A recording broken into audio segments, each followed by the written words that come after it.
2013 году она мне сказала: я теперь хочу принимать гостей. Ну, я ответила: мам, конечно, гостей принимай, родственников много, места много.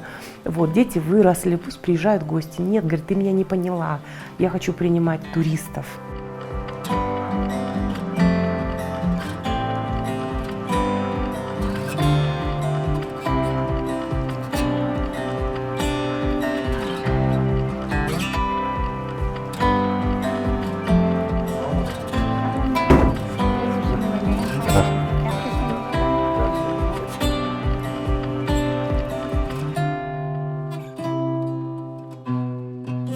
При помощи их, скажем так, пожеланий, запросов нам удалось организовать им катание на лошадях, конструирование юрты, где они сами могли соорудить эту юрту, где они могли внутри этой юрты попить чай.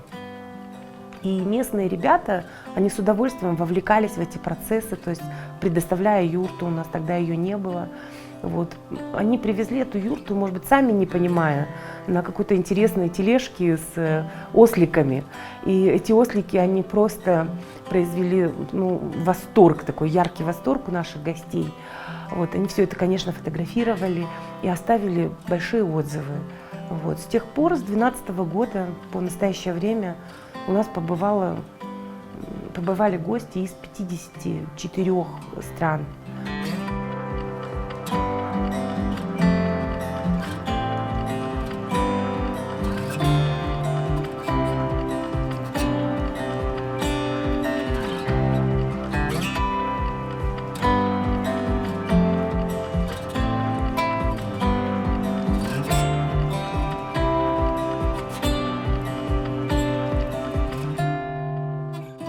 Это вот саманный дом, мы его построили недавно, еще до конца не довели, но тем не менее он очень нравится нашим гостям.